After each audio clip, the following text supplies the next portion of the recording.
শ্যামলীর প্রতি অনিকেতের ভালোবাসা দেখে অনিকেতের কষ্ট সহ্য করতে না পেরে অনন্যার সাথে বিয়েটা ক্যান্সেল করে দিল অপরাজিতা। হ্যাঁ বন্ধুরা, এমনটাই দেখা যাবে। বিস্তারিত জানতে ভিডিওটিতে লাইক দিয়ে সম্পূর্ণ দেখতে থাকো। গল্পের শুরুতেই দেখা যায় অনন্যা শ্যামলীকে বলতে থাকে, আচ্ছা শ্যামলী, তোমরা এতদিন ধরে একসঙ্গে আছো, তারপরে তোমাদের মধ্যে সত্যি কিছু জন্মায়নি? আর তখন শ্যামলী বলে, না ম্যাডাম, আমাদের মধ্যে কিছু জন্মায়নি। হ্যাঁ, হয়তোবা এতদিন ধরে আছে একটু মায়া জন্মেছে, তাছাড়া অন্য কিছু নয়। আপনি ভুল বুঝবেন না, আমি চাই যে স্যার ভালো থাকুক, আর আমি বুঝতে পারছি খুব ভালো করেই স্যার আপনার সাথেই ভালো থাকবে। আপনি স্যারকে ভালো রাখতে পারবেন ম্যাডাম। স্যার আমার একটা ভালো বন্ধু, যেহেতু স্যার আমার ভালো বন্ধু, তাই স্যারকে একজন ভালো মানুষের হাতে তুলে দেওয়ার দায়িত্বটাও আমার। সেই ভালো মানুষটাই হচ্ছে আপনি, যে স্যারকে ভালোবেসে বা স্যারের পাশে থাকতে পারবেন। এই জন্য স্যারের কাছে আপনাকে আমি তুলে দিতে চাই। আর তখন অনন্যা বলতে থাকে, তাহলে বিষয়টা নিয়ে আমি অনিকেতের সাথে কথা বলবো। শ্যামলী তখন, ম্যাডাম আপনাকে কথা বলতে হবে না, আপনি যদি স্যারের সাথে কথা বলেন তাহলে স্যার আপনাকে ভুল বুঝবে। আমি স্যারের সাথে কথা বলবো, আমি যদি না বলতে পারি ম্যাডাম বলবে। আর তখন অনন্যা বলে, ঠিক আছে। ওদিকে দেখা যাবে অপলা বাহির থেকে দাঁড়িয়ে থাকে আর বলতে থাকে যে কি হচ্ছে ভিতরে কিছুই তো বুঝতে পারছি, তবে বিষয়টা আমাকে যেভাবেই হোক জানতে হবে। এদিকে দেখা যাবে প্রিয়া চিন্তা করতে থাকে শ্যামলীদের ভিতরে কি চলছে।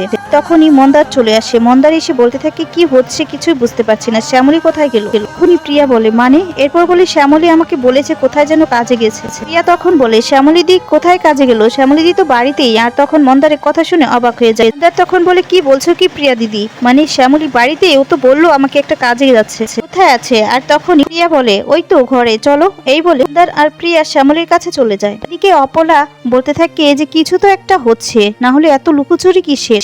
চলে এসেছে অনিকেত। আর অনিকেতকে তখন অপলা বলতে থাকে, হ্যাঁ রে, তোদের অফিসে কি কোনো গন্ডগোল হয়েছে? আর তখন বলে, না তো, অফিসে কেন গন্ডগোল হবে? অপলা তখন বলে, না বলছিলাম আর কি। মন্দার চিৎকার চেঁচামেচি করে ওই শ্যামলীর ঘরে চলে গেল। শ্যামলী নাকি কাজের কথা বলে ওখান থেকে বেরিয়ে এসেছে, কিন্তু শ্যামলী তো বাড়িতেই আছে। অনিকেত তখন বলে, মানে? আর তখন অপলা বলে, মনে হয় তোদের অফিসে কোনো একটা সমস্যা হয়েছে, তোদের অফিস থেকে তো একটা মেয়েও এসেছে। অনিকেত বলে, আমাদের অফিস থেকে কে এসেছে আবার? তুমি হয়তো ভুল দেখেছো। আর তখন, এই শোন, আমার বয়স হয়েছে বলে আমি ভুল দেখেছি এমনটা নয়। অফিস থেকে ওই মেয়েটা এসেছিল, যেই মেয়েটা পুজোর দিন ওর বাবার সাথে আমাদের বাড়িতে এসেছিল, চোখে চশমা পরা। অনিকেত শুনে অবাক হয়ে যায় আর বলে, অনন্যা এসেছিল? আর তখন অপলা বলে, সে তো আমি জানি না, কিন্তু তোর মায়ের সাথে কথা বলছিল। উনি তখন এই কথা শুনে অপরিচিতার রুমে চলে যায়। আর তখন বলে, মামনি, অনন্যা এসেছিল? আর তখন বলে, হ্যাঁ এসেছিল, মেয়েটা অনেক ভালো রে, দেখতে খুব ভালো লাগে আমার কাছে, আমার তো খুব পছন্দ হয়েছে। অনিকেত তখন বলে, ও আচ্ছা, পছন্দ হয়েছে, ঠিক আছে, কিন্তু কেন এসেছিল? অপরিচিতা তখন বলে, জানিস তো, ওকে আমার খুব ভালো লাগে আর পছন্দ হয়েছে, তোর সাথে না খুব মানাবে। আর বিয়ের প্রসঙ্গ উঠতেই মেয়েটার সাথে আমি কথা বললাম, মেয়েটাও রাজি তোকে বিয়ে করতে। অনিকেত তখন বলে, হ্যাঁ মেয়েটা ভালো আছে, ঠিক আছে, তাই বলে বিয়ে? সরাসরি বিয়েতে চলে গেলে তুমি? তখনই বলতে থাকে অপরিচিতা, হ্যাঁ রে, ভুল কিছু বললাম? অনিকেত তখন বলে, ভুল কিছু বললে না মানে? ও কি তোমাকে বলেছে যে ও আমাকে বিয়ে করতে চায়, বিয়ের প্রস্তাব নিয়ে এসেছে? অপরিচিতা তখন বলে, না মেয়েটা কিছু বলেনি, বলেছে তো শ্যামলী। আসলে শ্যামলীর কাছে বলেছে ও নাকি তোকে, মানে তোকে খুব ভালো লাগে, যে তোকে পছন্দ করে, সেটা তোকে বলেছে। শ্যামলী আমার কাছে বিয়ের প্রস্তাবটা নিয়ে এসেছে, আমার তো খুবই ভালো লেগেছে, রাজি হলেই অনন্যার সঙ্গে তোর বিয়েটা হবে, কি রাজি? এরপর মন্দার এদিকে শ্যামলী কি বলছে, তুই কাজের নাম করে এখানে চলে এসেছিস? তখন শ্যামলী বলে, হ্যাঁ চলে এসেছি, তাতে কি তোর কোনো কাজের সমস্যা হয়েছে? তখন প্রিয়াকে বলে, দেখেছো প্রিয়াদি কেমন ভাবে আমার সাথে শ্যামলী কথা বলছে? তখন শ্যামলী বলে, হ্যাঁ যা বলেছি ঠিকই তো বলেছি, তোর কোনো কাজের সমস্যা হয়েছে? বল বল, তো কাজে কোনো সমস্যা হয়নি, আমি এসেছি তো কি হয়েছে? তখন বলে, জানিস তো, তোর ব্যাপারটা না খুব ভালো করে আমি বুঝতে পারছি। শ্যামলী তখন বলে, কি বুঝেছিস বল বল?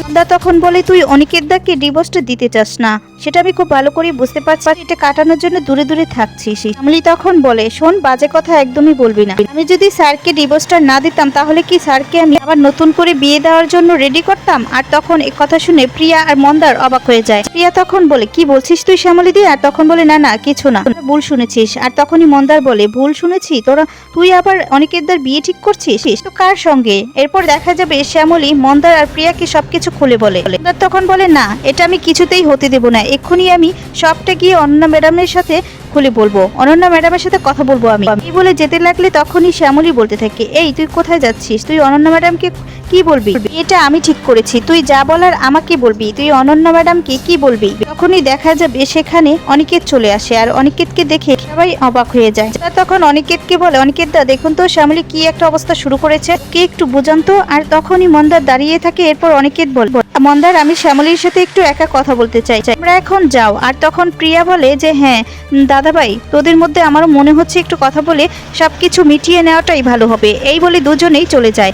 তখনই অনিকেত শ্যামলীর কাছে যায়, গিয়ে বলে, শ্যামলী, আপনি এখন আমার বিয়ের ঘটকালি শুরু করেছেন? মানে আপনি চান আমি অনন্যাকে বিয়ে করি? আর তখনই শ্যাম বলে, দেখুন স্যার, আমি কি চাই সেটা বড় কথা নয়, ম্যাডাম কি চায় সেটা হচ্ছে বড় কথা। ম্যাডাম চায় যে আপনি ভালো থাকুন, বিয়ে করে সুখী হন, জন্য একটি ভালো মেয়ে খুঁজছিল। এদিকে অনন্যা ম্যাডাম আমাকে জানায় যে সে আপনাকে পছন্দ করে, ভালোবাসতে শুরু করে। প্রস্তাবটা আমি ম্যাডামকে দিলাম। আমি ভাবলাম দুজন মানুষ যেহেতু একই ক্যাটাগরি, তাহলে দুজনকে যদি এক করে দেই তাহলে সেটা কি বেটার হয় না? এখন আপনি আর ম্যাডাম ডিসাইড করুন যে আপনারা কি করবেন। আমি কি চাই আর না চাই সেটা তো হচ্ছে অনেক পরের বিষয়। কে তখন বলে, এটা আপনি শ্যামলী করতে পারলেন? আসলে শ্যামলী, অনেক বড় একটা উপকার করলেন আপনি। শ্যামলী তখন বলে, মানে? আর তখন অনিকেত বলে, হ্যাঁ, আপনি তো আমাকে বলেছিলেন যে অহনার সাথে না মিশতে, কিন্তু আমি তো সেটা শুনিনি। অহনার সঙ্গে মিশে আবারও আমি সেই ভুলটা করেছি। আমি তো অনন্যাকে অনেকদিন ধরেই চিনতাম, সঙ্গে আমি পড়াশোনা করেছি, একসঙ্গে চলেছি, কিন্তু আমার এমনটা কখনো মনে হয়নি। আপনি আমাকে চোখে আঙুল দিয়ে দেখিয়ে দিলেন যে আপনার থেকেও বেটার একজন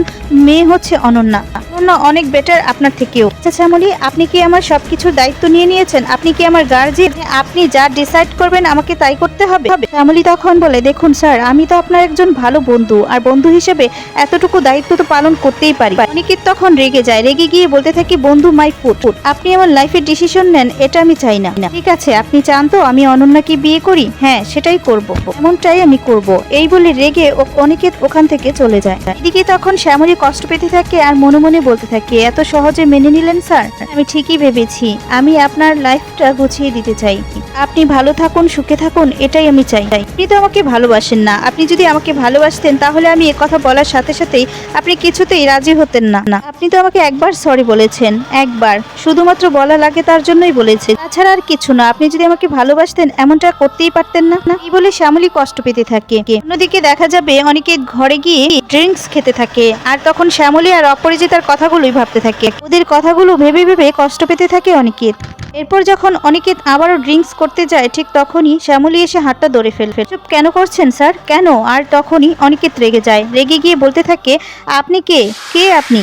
আপনাকে কৈফিয়ত দেওয়ার কোনো প্রয়োজন মনে করছি না, আপনাকে আমি চিনি না, কেন এসেছেন এখানে? আপনি কি, হ্যাঁ, আমার জীবনের সমস্ত কিছু কি এখন আপনাকে বলে বলে করতে হবে নাকি? বলি তখন বলে, স্যার আমি আপনার বন্ধু, বন্ধু তো বন্ধুর জন্য এতটুকু করতেই পারে। অনিকেত তখন বলে, বন্ধু, এমন বন্ধু না, কোনো শত্রুরা যেন না থাকে, বুঝতে পেরেছেন? আপনি না একটা জঘন্য মহিলা, আপনার মতো জঘন্য মহিলা যেন এই পৃথিবীতে আর কারোর জীবনে না হয়। যা শুনে অবাক হয়ে যায় শ্যামলী। অনিকেত বলে, শ্যামলী, আপনি কি কিছুই বুঝতে পারেন না? আর তখনই শ্যামলী বলতে থাকে, স্যার আপনি এসব কেন করছেন? আপনি কি আমাকে ভালোবাসেন? অনিকেত তখন বলে, কেন শ্যামলী, আপনি কি বোঝেন না? আপনাকে কি প্রকাশ করে বলতে হবে? আপনি কি ভেবেছেন আপনাকে আমি বলবো হাত জোর করে পা ধরে যে শ্যামলী আপনাকে আমি ভালোবাসি? কখনো না শ্যামলী, আপনাকে আমি ভালোবাসি, আপনি আমাকে আরেকবার সুযোগ দিন, এটাই ভাবছেন তো আপনি যে আপনাকে আমি এটা বলবো? এভাবে আপনাকে বলতে হবে না, এভাবে আমি কিছুতেই বলবো না। এই বলে অনিকেত কাঁদতে থাকে, আর অনিকেত শ্যামলীকে দু হাত ধরে বলতে থাকে, আপনি কেন এমনটা করলেন? কেন আমার মনের কথাটা আপনি বুঝতে পারলেন না শ্যামলী? কথা বলে শ্যামলী তখন বলে, স্যার সত্যি আপনি আমাকে ভালোবাসেন? অনিকেত তখন বলে, কেন কেন শ্যামলী, আপনি বুঝেন না আমি আপনাকে কতটা ভালোবাসি? এখনো আপনি বুঝলেন না যে আপনাকে আমি এতটা ভালোবাসি, আমার জীবনের থেকেও বেশি ভালোবাসি? অপরাজিতা যখন যাচ্ছিল তখন অনিকেতের কষ্টগুলো সবকিছুই শুনে নেয়, আর তখন অপরাজিতা ঠিক করে নেয় শ্যামলী আর অনিকেতের দু হাত এক করে দিবে। তো বন্ধুরা, এমনটাই যদি করে তাহলে তোমাদের কেমন লাগবে কমেন্টস করে তোমাদের মতামত জানিয়ে দাও, আর পরবর্তী আপডেট পেতে চ্যানেলটি সাবস্ক্রাইব করো। ধন্যবাদ, ভালো থাকবে, সুস্থ থাকবে।